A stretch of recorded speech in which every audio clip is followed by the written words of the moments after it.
তাদের কাছ থেকে আর যাই হোক বাংলাদেশ কখনো অগ্রগতি আশা করতে পারে না। তাদের কাছ থেকে আর যাই হোক বাংলাদেশের মানুষ আত্মসম্মানমূলক কোনো মর্যাদাপূর্ণ কোনো আচরণ আশা করতে পারে না।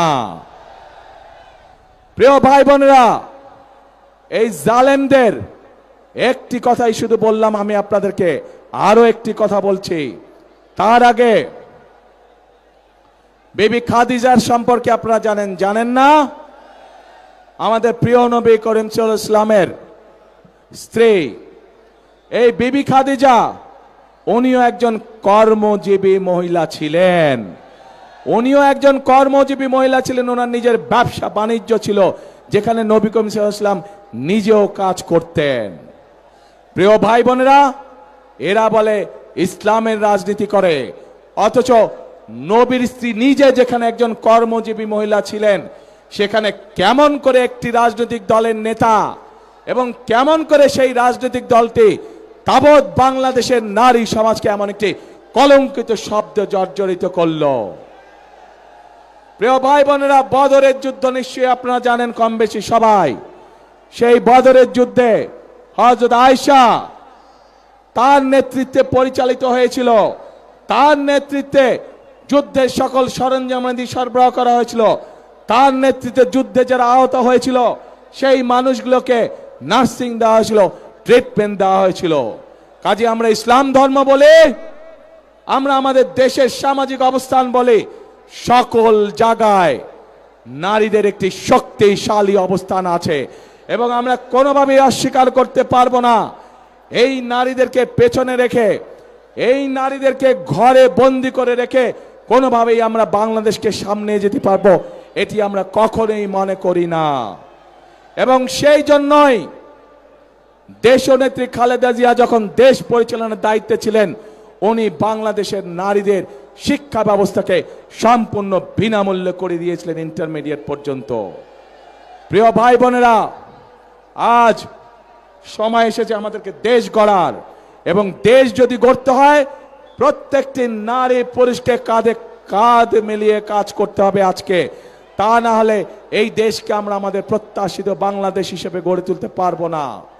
প্রিয় ভাই বোনেরা, সেজন্যই আমরা এই নারীদেরকে, বিশেষ করে গ্রামের খেটে খাওয়া নারী যারা, শহরের খেটে খাওয়া নারী যারা, কর্মজীবী নারী যারা সহ সকল গৃহিণীর কাছে, সকল পরিবারের মাদের কাছে আমরা ফ্যামিলি কার্ড পৌঁছে দিতে চাই, যার মাধ্যমে আমরা এই নারীদেরকে ধীরে ধীরে অর্থনৈতিক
করে গড়ে তুলতে পারি, যেন তারা পুরুষের পাশাপাশি পরিবারে, সমাজে, দেশে অর্থনৈতিকভাবে শক্তিশালী ভূমিকা রাখতে পারে।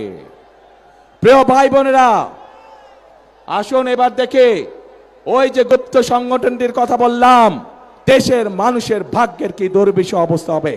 যাদের মনে এই কথা এবং মনের কথাই বেরিয়ে এসছে তাদের বাস্তবে।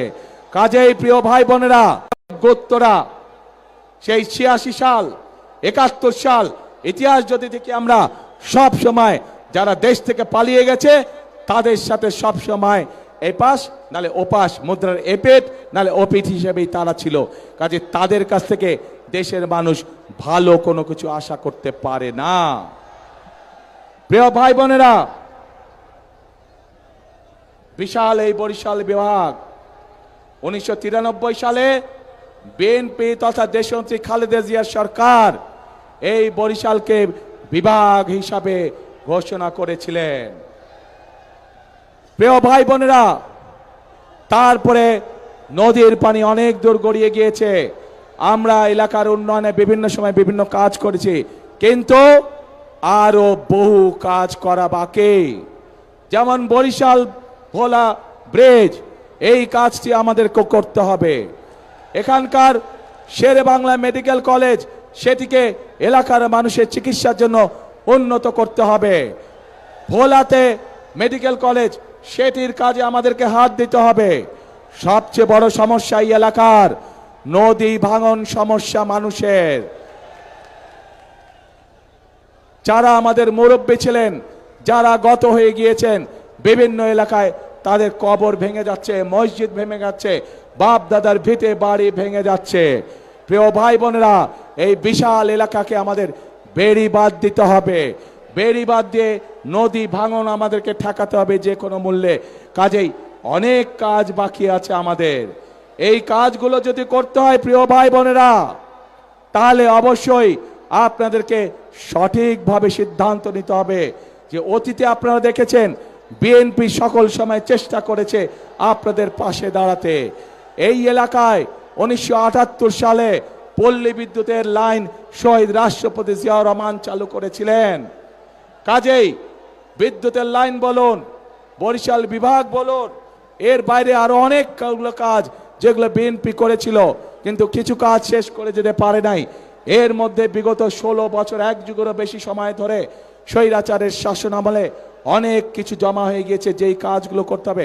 রাস্তাঘাট ভেঙে ধ্বংস হয়ে গিয়েছে, স্কুল কলেজগুলোকে ভেঙে ধ্বংস হয়ে গিয়েছে, ছোট ছোট হাসপাতাল, উপজেলা স্বাস্থ্য কমপ্লেক্সগুলোতে ডাক্তারের অভাব, স্কুলগুলোতে শিক্ষকের অভাব। এই সকল সমস্যার সমাধান আমাদেরকে করতে হবে। এই সকল সমস্যার সমাধান বিএনপি তখনই করতে পারবে যখন আপনারা ধানের শীষকে ইনশাল্লাহ নির্বাচিত করবেন, তাহলেই আমরা এই সকল কাজ করতে পারবো। প্রিয় ভাই বোনেরা, এই বৃহত্তর বরিশাল বিভাগ, এই বৃহত্তর বরিশাল, এখানে প্রচুর কৃষিজ পণ্য উৎপাদিত হয়। প্রচুর মাছ মৎস্য চাষী আছেন যারা মৎস্য জীবিকা নির্বাহ করে চলেন। আমরা পরিকল্পনা গ্রহণ করেছি যে এই ফসলগুলোকে, এই মাছ মৎস্যগুলোকে কিভাবে হিমাগারে রেখে কৃষকদেরকে বা মৎস্য চাষীদেরকে সহযোগিতা করা যায়। কাজে আমাদের পরিকল্পনার মধ্যে রয়েছে এই এলাকায় বিভিন্ন জায়গায়, সামগ্রিকভাবে এই এলাকার বিভিন্ন জায়গায় যেখানে যেখানে প্রয়োজন কৃষকদের সহযোগিতার জন্য আমরা হিমাগার ইনশাল্লাহ তৈরি করব। যেই হিমাগারের পণ্য রাখার মাধ্যমে কৃষকরা ন্যায্য মূল্যে তাদের পণ্যর দাম পেতে পারে। প্রিয় ভাই বোনেরা, আমরা মায়েদের কাছে যেমন ফ্যামিলি কার্ড পৌঁছে দিতে চাই, ঠিক একইভাবে আমরা কৃষক ভাইদের জন্য কৃষি কার্ডও আমরা পৌঁছে দিতে চাই। যে কৃষি কার্ডের মাধ্যমে আমরা কৃষক ভাইদেরকে প্রতি সিজনে আমরা বীজ, যার যেই পরিমাণ জমি সেই অনুযায়ী যার যেই ফসল চাষ, আমরা তাকে সেই ফসলের সমপরিমাণ যে পরিমাণ প্রয়োজন সেই বীজ, সার এবং কীটনাশক ঔষধ কৃষকের হাতে পৌঁছে দিতে চাই সেই কৃষক কার্ডের মাধ্যমে। প্রিয় ভাই বোনেরা, আমরা এর মধ্যে আরেকটি সিদ্ধান্ত গ্রহণ করেছি যে যে সকল কৃষক ভাইদের 10,000 টাকা পর্যন্ত কৃষি ঋণ আছে, কৃষি ঋণ আছে, ইনশাল্লাহ 12 তারিখে নির্বাচনের পরে ইনশাল্লাহ 13 তারিখে বিএনপি সরকার গঠন করলে পরে 10,000 টাকা পর্যন্ত কৃষি ঋণ আমরা মওকুফ করে দেব সমগ্র বাংলাদেশে। প্রিয় ভাই বোনেরা, এই এলাকায় আমাদের তরুণ যুবক সমাজের সদস্য যারা, তাদের একটি বিশাল সমস্যা রয়ে গেছে, কর্মসংস্থানের সমস্যা। আমরা যেরকম ভোলাতে গ্যাস পাওয়া গিয়েছে, সেই গ্যাসকে কাজে লাগিয়ে আমরা সেখানকার উপযোগী শিল্প যেমন গড়ে তুলতে চাই, যার মাধ্যমে কর্মসংস্থানের ব্যবস্থা হবে, ঠিক একইভাবে বরিশাল বিভাগের জেলাগুলোতে আমাদের তরুণ এবং যুবক সদস্যদের যাতে কর্মসংস্থানের ব্যবস্থা হয়, সেই জন্য বিভিন্ন রকমের প্রশিক্ষণ কেন্দ্র আমরা গড়ে তুলতে চাই। যেই প্রশিক্ষণ কেন্দ্রগুলোতে প্রশিক্ষণ লাভের মাধ্যমে আমাদের যুবক সমাজের সদস্যরা, তরুণ সমাজের সদস্যরা কর্মসংস্থানের ব্যবস্থা করতে পারবেন, ছোট ছোট ব্যবসা বাণিজ্য শুরু করতে পারবেন, এমনকি বিদেশেও তারা কর্মসংস্থানের ব্যবস্থা করে বিদেশেও যেতে পারবেন। প্রিয় ভাই বোনেরা, এই এলাকার বিশেষ করে ভোলা সহ বরিশালের প্রত্যন্ত অঞ্চল সহ অনেকগুলো জায়গায় আছে যেখানে মানুষ সঠিকভাবে চিকিৎসা সুবিধা পায় না। আমরা দেশের মানুষকে, বিশেষ করে মা বোনদেরকে এবং শিশুদেরকে গ্রামে গ্রামে ঘরে ঘরে চিকিৎসা সুবিধা পৌঁছে যাওয়ার জন্য আমরা হেলথ কেয়ারার নিযুক্ত করতে চাই। হেলথ কেয়ারার আমরা ট্রেনিং দিয়ে নিযুক্ত করতে চাই। তাদের কাজ হবে গ্রামে গঞ্জে, গ্রামে গ্রামে গিয়ে মা বোনদেরকে, শিশুদেরকে ঘরে বসে চিকিৎসা দেওয়া, ছোটখাটো অসুখ, যাতে করে মা বোনদেরকে কষ্ট করে হাসপাতালে না আসতে হয়। প্রিয় ভাই বোনেরা, আমরা পরিকল্পনা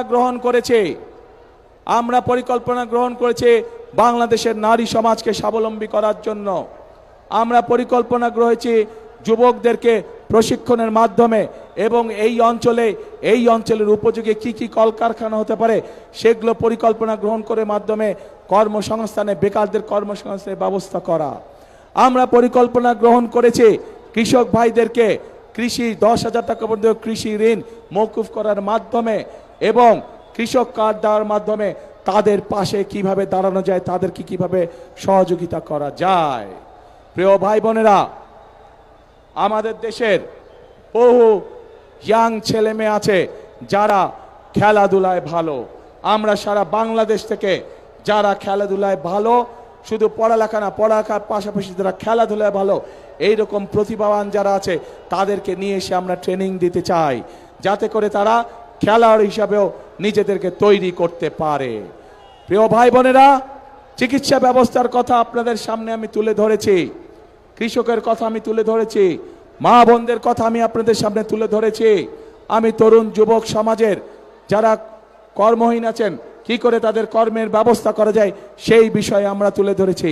কেন এই পরিকল্পনাগুলো গ্রহণ করেছি?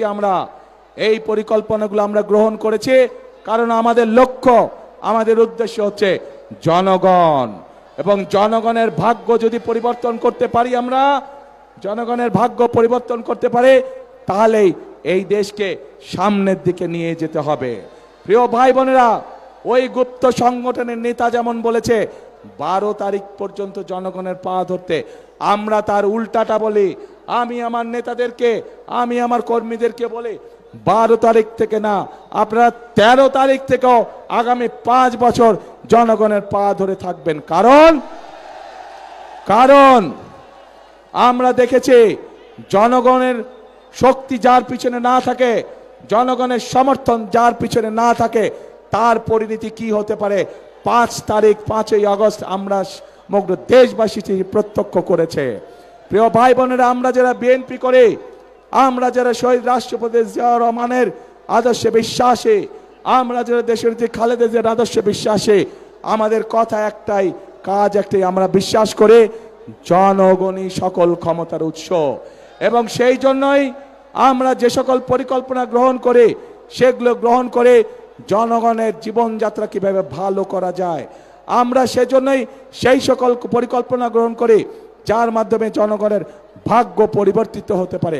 আমরা সেই সকল পরিকল্পনায় গ্রহণ করি যার মাধ্যমে জনগণের ভাগ্য, একই সাথে দেশের ভাগ্যের পরিবর্তন করা যায়। প্রিয় ভাই বোনেরা, বক্তব্যের শুরুতেই বলেছে যে এই যে আমাদের এখানে স্টেজের সামনে, মঞ্চের সামনে কতগুলো পরিবার বসে আছে যারা তাদের স্বজনদেরকে হারিয়েছে, যেই অধিকার আপনারা 12 তারিখে প্রয়োগ করতে যাচ্ছেন, সেই অধিকারকে প্রতিষ্ঠিত করার জন্য এই মানুষগুলো স্বজনরা অকাতরে নিজেদের জীবন বিলিয়ে দিয়েছে। এখন প্রিয় ভাই বোনেরা, এই যে যারা শহীদ হয়েছে, যারা নিজেদের জীবন বিলিয়ে দিয়েছে, এই মানুষগুলোর আত্মত্যাগের মর্যাদা যদি দিতে হয়, তাহলে অবশ্যই আমাদের দেশকে পুনর্গঠন করতে হবে। তাহলে অবশ্যই আমাদেরকে গণতন্ত্রের ভিত্তিকে মজবুত করতে হবে, এবং গণতন্ত্রের ভিত্তিকে যদি মজবুত করতে হয়, তাহলে প্রিয় ভাই বোনেরা, জনগণের সমর্থন ছাড়া সেটি করা সম্ভব নয়, জনগণের অংশগ্রহণ ছাড়া সেটি করা সম্ভব নয়। এবং জনগণের অংশগ্রহণ মানে 12 তারিখ সকাল থেকে আপনাদেরকে সতর্ক থাকতে হবে যে আপনাদের এই অধিকার কেউ যাতে ছিনিয়ে যেতে না পারে, আপনাদের এই অধিকারের বিরুদ্ধে কেউ যাতে ষড়যন্ত্র করতে না পারে। প্রিয় ভাই বোনেরা, গত কয়েকদিন ধরে বিভিন্ন পত্রপত্রিকায় নিউজে আমরা কিছু খবর দেখতে পাচ্ছি। ওই যে যারা নতুন জালেম হিসেবে আবির্ভূত হয়েছে, ওই যে যাদেরকে বাংলাদেশের মানুষ গুপ্ত হিসাবে চিনে, আমরা দেখেছি কিভাবে তাদের লোকজন বিভিন্ন জায়গায় ভুয়া সিল ছাপাচ্ছে, কিভাবে আমরা বিভিন্নভাবে শুনতে পাচ্ছি যে তাদের পরিচিত যেগুলা প্রেস আছে সেখানে বলে তারা ব্যালট পেপার ছাপাচ্ছে, যেটি তারা পকেটে করে নিয়ে যাবে। প্রিয় ভাই বোনেরা, শুধু তাই নয়, আমরা এর মধ্যে বিভিন্ন জায়গায় দেখেছি, বিশেষ করে নিরীহ মা বোন যারা আছে তাদের কাছে গিয়ে তারা এনআইডি নাম্বার নিচ্ছে, তাদের কাছে গিয়ে তারা বিকাশ নাম্বার নিচ্ছে। প্রিয় ভাই বোনেরা, এই গুপ্তের দল, এই জালেমের দল বলে তারা নাকি সৎ মানুষের শাসন কায়েম করবে। আরে ভাই, নির্বাচনের আগেই তো আপনারা জাল ব্যালট পেপার শুনলাম, খবরে দেখলাম ছাপাচ্ছেন। নির্বাচনের আগেই তো দেখলাম আপনাদের লোকজন এনআইডি নাম্বার নিয়ে যাচ্ছে, মা বোনদের বিকাশ নাম্বার নিয়ে যাচ্ছে। প্রথমেই তো আপনারা অনৈতিক কাজ শুরু করছেন, অনৈতিক কাজ দিয়ে আপনারা মানুষের ভোটকে প্রভাবিত করতে যাচ্ছেন। যাদের ভোটের শুরুটাই অনৈতিক কাজ, তারা কি করে সৎ মানুষের শাসন দিতে পারে? পারে না তারা। প্রিয় ভাই বোনেরা, আর মা বোনদেরকে অপমান করার পরে তারা বলছে যে তারা এটা করে নাই, তাদের আইডি বলে হ্যাক হয়ে গিয়েছিল। কিন্তু বিশেষজ্ঞদের কথা অনুযায়ী আইডি কোনো হ্যাক হয় নাই। যখন তারা ধরা পড়ে গিয়েছে, বিভিন্ন রকম মিথ্যে কথা তারা বলা শুরু করেছে। প্রিয় ভাই বোনরা, যারা একটি অপরাধকে ঢাকার জন্য মিথ্যে কথা বলে, আর যাই হোক, তারা সৎ মানুষের শাসন দিতে পারে না। কাজে প্রিয় ভাই বোনেরা, এদের এই ষড়যন্ত্র সম্পর্কে আপনাদেরকে সজাগ থাকতে হবে। আজ এই মাঠে লক্ষ মানুষ যারা আছেন, আপনারা স্ব এলাকায় ফিরে গিয়ে আপনার এলাকার যে সকল ভাই বোন আছে, যারা ভোটার আছে, তাদেরও সকলকে সজাগ সতর্ক দৃষ্টি রাখতে বলবেন, যাতে করে 12 তারিখে আপনার অধিকার অন্য কেউ হাইজ্যাক করে নিয়ে যেতে না পারে। প্রিয় ভাই বোনেরা, আসুন 12 তারিখে আমরা ভোট শেষ করি। ইনশাল্লাহ ধানের শীষ বিজয় হলে, ধানের শীষ ইনশাল্লাহ 13 তারিখে সরকার গঠন হলে, 13 তারিখের পর থেকে আমাদেরকে দেশ গঠনের কাজে হাত দিতে হবে। প্রিয় ভাই বোনেরা, এই যে আমার দুই পাশে দেখছেন ধানের শীষ আর ট্রাক নিয়ে একজন দাঁড়িয়ে আছে। আমাদের বক্তব্য হচ্ছে ওই গুপ্ত, তাদের বিপরীত বক্তব্য। এই মানুষগুলোকে দিয়ে গেলাম আপনাদের কাছে আমি ধানের শীষ আছে। 12 তারিখ পর্যন্ত এদেরকে দেখে রাখবেন আপনারা। 13 তারিখ থেকে বিজয় ইনশাল্লাহ এরা আপনাদেরকে দেখে রাখবে, এরা আপনাদের পায়ে পড়ে থাকবে, এরা আপনাদের এলাকায় পড়ে থাকবে এলাকার উন্নয়নের জন্য। প্রিয় ভাই বোনেরা, এখানে যাদেরকে দেখছেন সবাই হচ্ছে ধানের শীষ। ধানের শীষের সাথে আমাদের আরেক ভাই আছে ট্রাক মার্কা নুরু, এও এই এলাকার ছেলে, আমাদেরকে আন্দোলন সংগ্রামে আমাদের সাথে ছিল। তাকেও দয়া করে আপনারা বিজয় করে নিয়ে আসবেন, সে আমাদেরই একজন। আর প্রিয় ভাই বোনেরা, পার্থকে আপনারা ছিলেন ভোলার মানুষ, ঐতিহ্যবাহী পরিবারের ছেলে, গরু গাড়ি মার্কা, তাকেও আপনারা দেশ উন্নয়নের সুযোগ দিবেন, এলাকার কাজ, এলাকার উন্নয়ন, মানুষের সমস্যার সমাধানের সুযোগ দিবেন ইনশাআল্লাহ। প্রিয় ভাই বোনেরা, বলেছি মৎস্যর কথা বলেছি। প্রিয় ভাই বোনেরা, আসুন, আমাদের কাজ হবে 13 তারিখ থেকে দেশ পুনর্গঠনের। আর এই এলাকার শহীদ জিয়া যেই কাজটি শুরু করেছিলেন, খাল খননের কাজ, ইনশাল্লাহ 13 তারিখে বিএনপি সরকার গঠন করলে আমি খাল খনন করতে আসবো। কে কে যাবেন আমার সাথে খাল খনন করতে?